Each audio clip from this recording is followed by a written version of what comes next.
If you are struggling to set your goals for 2024 and you're feeling a bit lost, like you don't know, this is the episode for you. So I've got a unique approach to setting goals, which has been inspired by the book, The Gap and the Gain. So if you've ever felt overwhelmed when setting goals for the new year and you tend to end up comparing your journey to others, which then leads to self-doubt and a sense of failure, then do not worry. I totally see you. As a work from home parent who is building a creator, one person, home-based business, bit of a mouthful, I'm a little ashamed to say I constantly experience that sense of feeling like I'm falling behind, riddled with self-doubt, scared to step out of my comfort zone. And the thing is, I'll often look at creators on LinkedIn or YouTube that I perceive to be successful, and in case you're not watching on YouTube, I just did that in air quotes, like air quotes, successful, perceived successful, and I immediately start comparing myself to them. Like, why? That's so, I know it's so stupid, yet I still do it because I don't know all of the hurdles and all of the challenges that they've had to overcome to get to where they are now. I'm just seeing this perceived success that they've had and thinking, how could I ever possibly achieve that? And the thing is, what makes it even worse is that I do this without even appreciating my own journey, appreciating all of the hurdles and challenges that I've overcome to get to where I am currently. It's crazy, right? And then you've got to ask yourself, why? Why am I starting from zero? When it comes to setting my goals and thinking about the things that I want to succeed at, I'm starting in a fresh journal for 2024 with a completely blank page. And if I do start writing anything down, the goals that I want to achieve for the next 12 months, well, I've already got other people's successes playing in the back of my head. I'm not appreciating my own current successes. I'm just looking at this ladder of tasks and I'm starting at the bottom, looking up at something that just seems so insurmountable from where I am now. But what if there was a way that we could flip the script? What if there was a practical approach to goal setting that starts not with an idealized future or comparing ourselves to others' successes, but with the present situation and comparing our current self with our past achievements? So in this article, which I am kind of doing a little bit of an audible thing here where I'm reading my article but kind of ad-libbing as well. In this article, I'll reveal a unique insight that I got from chapter 4 of the book, The Gap and the Gain, which is by Dr. Benjamin P. Hardy, and it's kind of co-written with Dan Sullivan as well. And it involves reflecting on your current achievements before setting future goals. Essentially, that is what we're going to learn how to do. And by the end, what I hope is that you'll have a set of action steps that will help you get a clear snapshot of your current successes, which you can use to measure yourself against. This will give you a renewed sense of confidence. That's what we want to go into the new year with, this sense of confidence that we can do it, that we've got what it takes. So I'm going to give you my take on the practical journaling exercise that Benjamin shared in chapter 4. So our first next actions.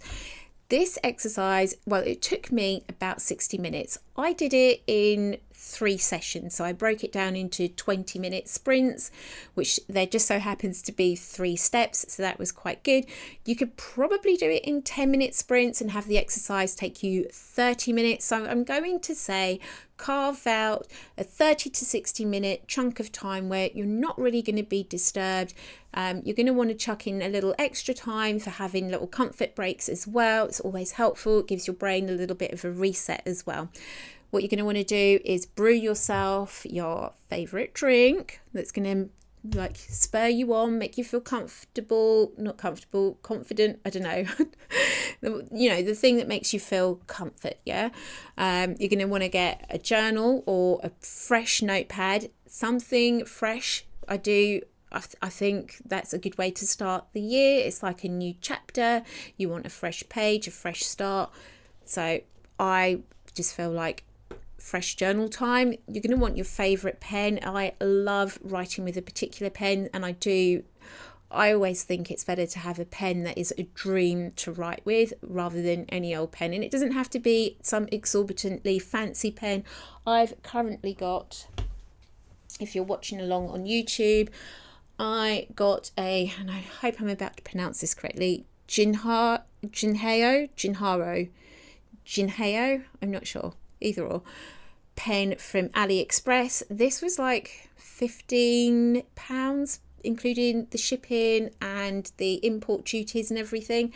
And it's quite a nice pen, actually. I'm pleasantly surprised by it. So, and I love the way it looks as well. It's just a gorgeous pen. I love to pick it up. It's got a good weight to it, and a nice weighted pen is always good as well. And yeah, it just makes the experience feel more, dare I say, luxurious. So let's get into this introspection mode.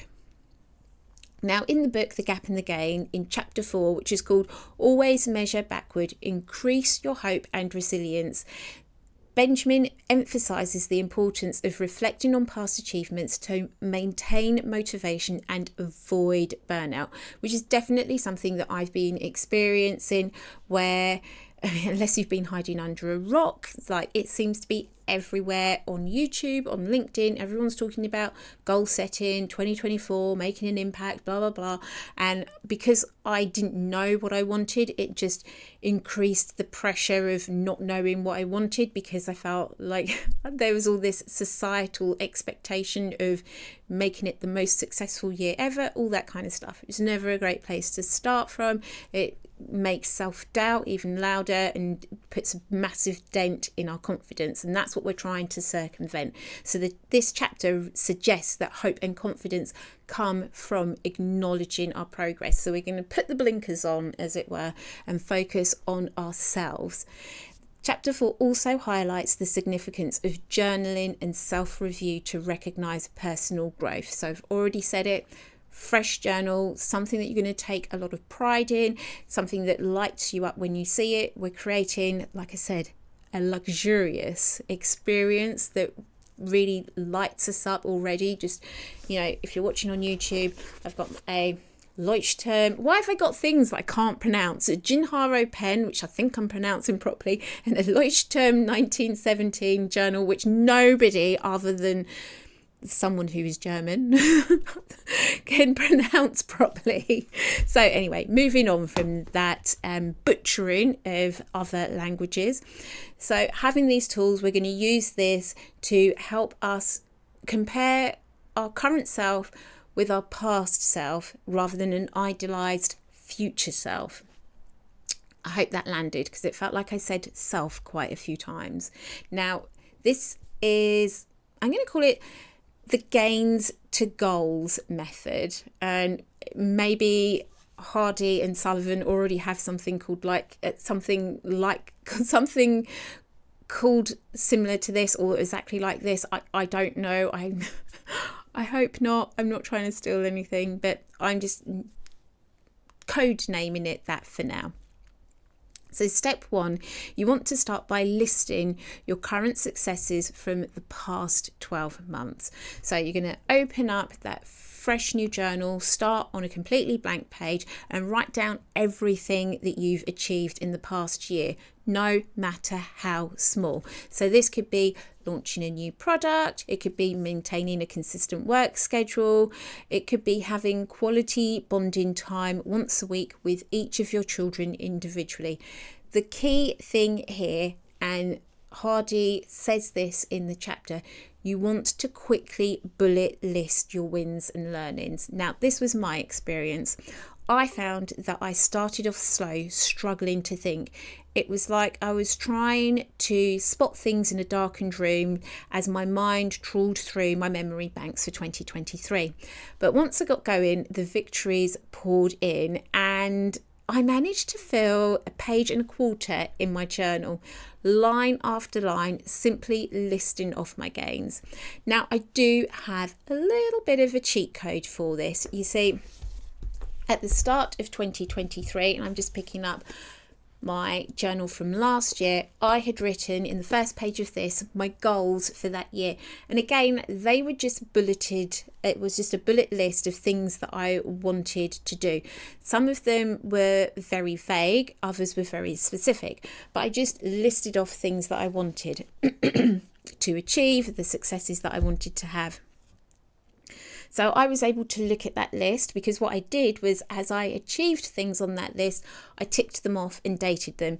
So I looked at the things that I had achieved. Some things I had exactly achieved. Other things I kind of achieved in a slightly different way, or a roundabout way, or a slightly different version of what I had written down, which might have been very specific. And that really helped to get the ball rolling here. But here's the thing. I'd written down 23 things in my journal for what I wanted to achieve, my goals for 2023. And out of that, I achieved 12.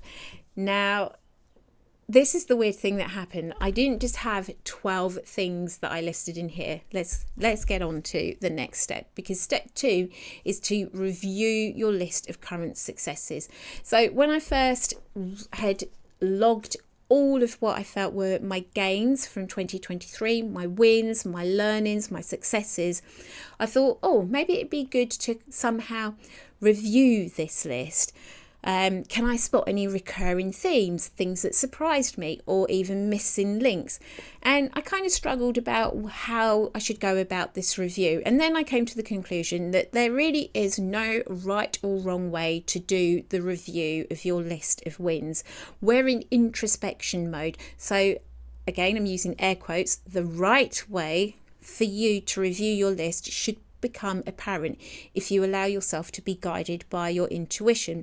So my experience was, I decided to grab a highlighter and tick off items relating to personal development. That included relationships, health, mental well-being, and education. So I had quite a big bucket for things that I considered as personal development. And then the things that weren't ticked off were things that related to purely my business development. And the reason that I wanted it to be very black and white, very either or, was because although I was tempted to go very granular and have 20 different highlighter pens for all different things, I knew that if I did that, I wouldn't be able to see clearly. It would just become a mess. There'd be too many different colours, and I wouldn't be able to spot connections or notice things. So I thought, let's just keep it very black and white. It's either personal development or business development. It gets highlighted in green for personal, and everything else that's not highlighted is business. So when I went through my list, I counted. Now remember, in step 2, I'd used my previous list and I'd had 12 successes, 12 things that I had ticked off from my 2023 goals list. Now, when I came and did the exercise of listing everything, all of my gains, all of my wins, no matter how big or small, I ended up with 35 items in total. 16 of them were personal development, and the other 19 were business development. Now, what this showed me was that despite me thinking I was falling behind, I wasn't improving in the key areas of my life, I actually was. I had the proof, and the proof was pretty fairly evenly split between personal and business development. Furthermore, this is the epic thing, I'd managed to nearly 3x my achievements from the original list of successfully completed goals for 2023. I mean, that's what happens when you get into gain thinking. It's pretty awesome, right?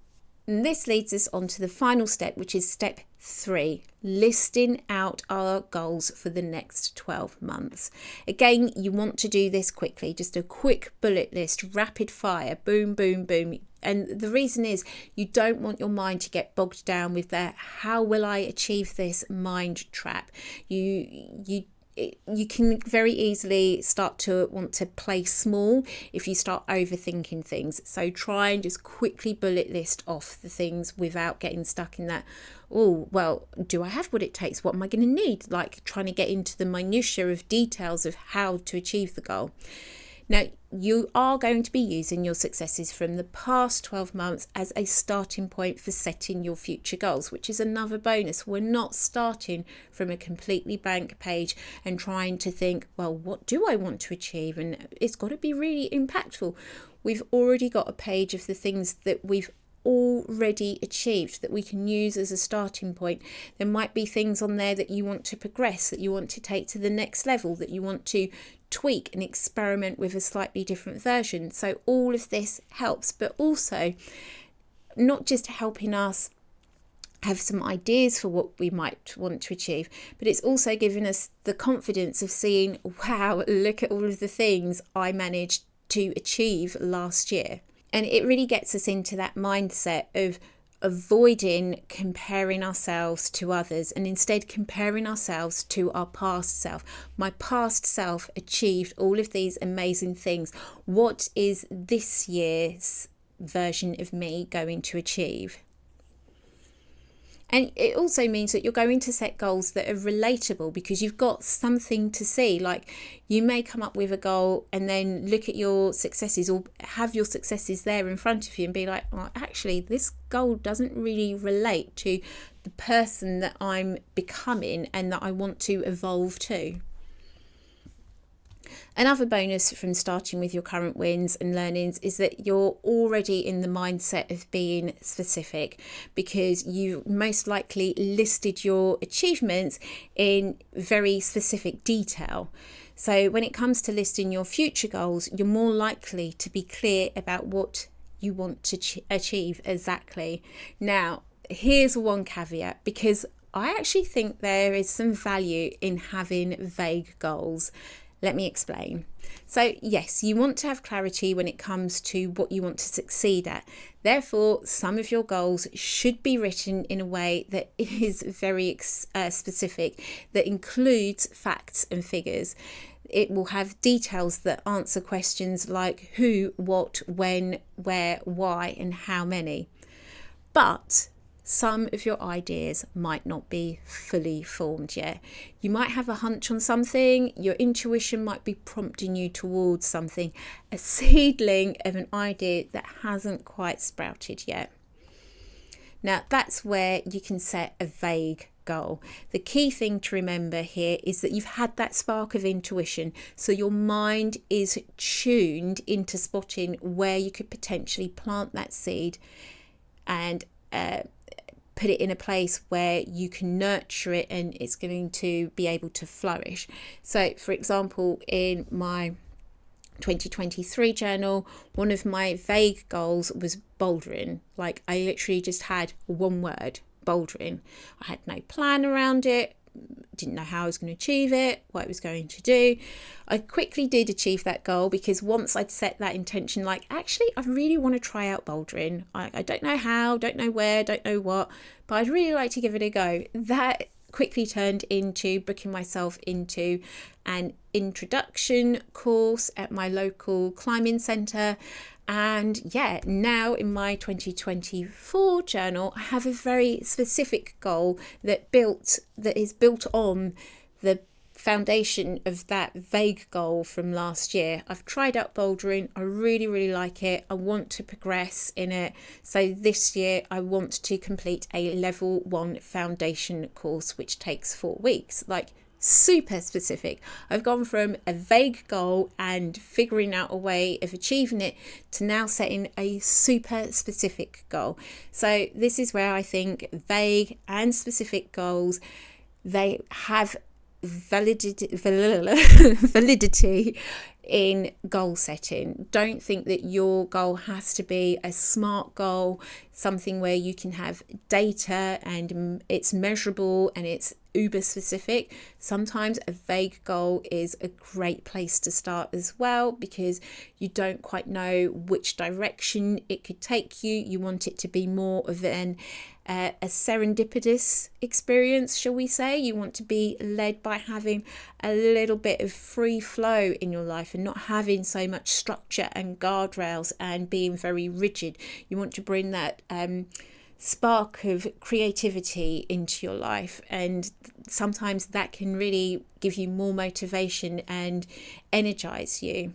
So my final thoughts on this is that by using these key insights from the book, The Gap and the Gain, you'll actively start reflecting on your current achievements before setting future goals. So you can tap into that positive mindset that's open to the possibilities of what success can look like for you and no one else. Now, I encourage you, seriously, set a date with yourself, carve out some time, grab your journal and get started. Reflect on your achievements, big and small, and let them guide you as you set your goals for the future.